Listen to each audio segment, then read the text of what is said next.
So thank you, Councilmember Dixon, members of the public, neighbors, friends.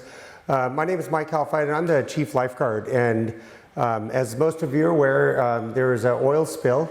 It came from a pipeline that directs unprocessed crude from Oil Island Ellie, which you'll probably be able to recognize it because it's one of the twin oil islands out there.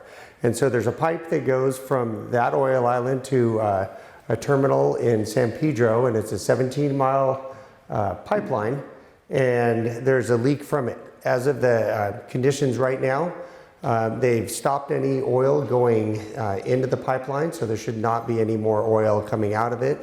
They have yet to determine and pinpoint the location of the leak. They have a ROV, a remote operated vessel, down there, a little underwater robot that they use for the Titanic, and to find it. And once they find it, they'll verify it with divers, and they'll go out and fix the leak. So we became aware of the spill on Saturday. We were up at the air show. We were part of a mutual aid with our rescue boats. And at the end of the air show, all the assets that were there for public safety switched over, and we're trying to determine the origin of the leak. Saturday night, we came in. My role, besides being a lifeguard, is I'm the planning section chief for our Emergency Operations Center. It really means that my role is to help with the overall planning and processes for the Emergency Operations Center. So we were there on Saturday night at Lifeguard headquarters. We had a lifeguard up in Huntington Beach at the command post. And Sunday morning, I met City Manager Grace Leong and the Mayor Avery at 6 a.m. and we were starting to do an assessment. So we've had lifeguards out patrolling our beaches. We have a lifeguard up at the incident management team in Long Beach, and then we had one as long as the command post was open. Our current actions right now, our beaches are closed from the high tide line down to the water. We made the decision to not close all of our beaches because we really want to focus on those areas, that the area from the high tide line to the water. We're concerned that if people are traveling through that area, they're going to track the product and enlarge the area of the spill. And then for the water, it's purely a public safety. It's just with the amount of oil in the water, it's unsafe to be there. So our lifeguards have been out. They've been patrolling along with our partners in the police department. And since Sunday, we've made 5,200 educations and public contacts, and we've made another 2,600 preventative actions. Most of the people have been really pretty good. There's some people who just, we found this in the COVID response, that do not like to be told what to do. And it's not just us, it's not just there. So yesterday afternoon, pretty spectacular thunderstorms that were coming through. So we were clearing the beach for that, and we had some people who didn't want to leave for that. So apparently people have a different risk tolerance. And so it's voluntary at this point. We're working with our police department that if somebody is continually trying to abuse it and not cooperate, then we can escalate it, but we're looking at a voluntary response.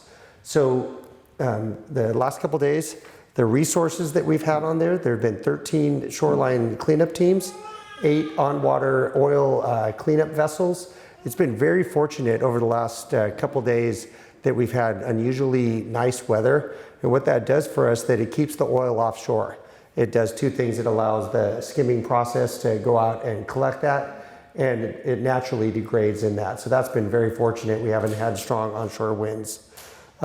We've got 3 aircraft up and 6 shoreline assessment teams. So today in Newport, we really saw the first wave of cleanup workers on our shore. So we had 37 cleanup workers in their hazmat suits in West Newport. We had 8 down near the wedge for the Balboa Peninsula. It was really the heaviest affected area just based on the geography and the jetty.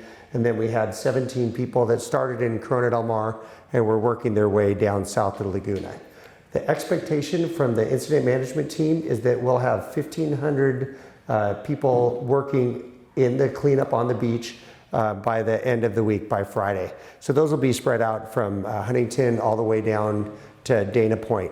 We're looking at the modeling right now, and it's predominantly for us affecting West Newport, and then all the way down there's a large plume that's heading offshore. And part of this is kind of waiting for that plume to dissipate or make landfall, and then at that point we'll have a better understanding of the duration and extent of the incident. Some of the challenges we've had, and the other key point for our boating community is the Newport Harbor and Dana Point, our harbor, are both closed. And these are hard closures. We've been listening on the radio, people saying, hey, I need to come in, and they're rerouting them up to Huntington Beach and Anaheim Bay, or now that Dana Point's gone, you'll really have to go to Long Beach. And so that's a concern for our boating community, and that's controlled actually by the captain of the port. So the woman who is the ranking officer in the Long Beach, LA sector, she's got the authority to do that, and so it's not the city, it's not the Sheriff's Harbor Patrol, but it's actually the captain of the port. So it's run from there. Let me explain just for a minute the structure of the response. So typically we have an emergency, it's the fire department, the police department, the public works, and the other city agencies working. Even though this is on our shores, because it's an oil spill by law, it's managed primarily by the Coast Guard. So there's the federal response.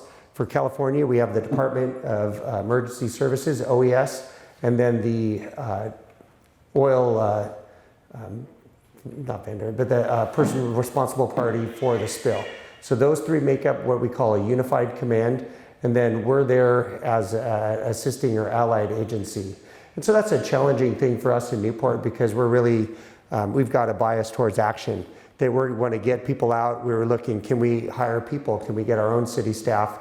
And we've been stymied by that a little bit, but we're encouraged by seeing the really the resources that are starting to come to this, and the commitment from that incident management team to be able to put a sufficient number of people and on the beach, and then vessels in the water. Some of the other challenges we're having, this is a volunteer-driven community, and people want to volunteer and help. Unfortunately, unless you've got significant training in hazardous material handling and the proper protective equipment, you're not able to help. And in many disasters, there's people very well-meaning. We had a woman clean up a bunch of oil and brought it to us yesterday. So suddenly she's just given us a hazmat. And so we're working with our partners to Public Works to be able to safely dispose of that, because if you put it in the regular trash or put it in the bins on there, we're not able to do our normal process for disposing of the trash. So then instead of the recycling program that we have here in Newport, it's going to all go to a landfill. So that's why it's really important. And the other one, in anything like this, people are always concerned about the wildlife.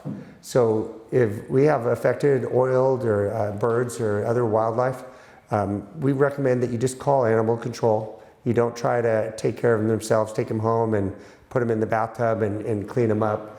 But we all want to help. We all feel badly for the affected animals, but there has to be special training that you have. And the Pacific Wildlife Center on Newland is the lead agency in our area for this. So if you want to help, they would be a great one to reach out and ask them how you could support their operations. The other challenge we're looking at is how to better use our volunteers. So any CERT members here tonight? Okay, I saw one hand go up, good.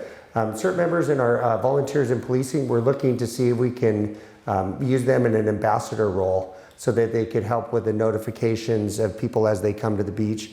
And so we're working through that process right now, and hopefully by this weekend we'll be able to have something with that.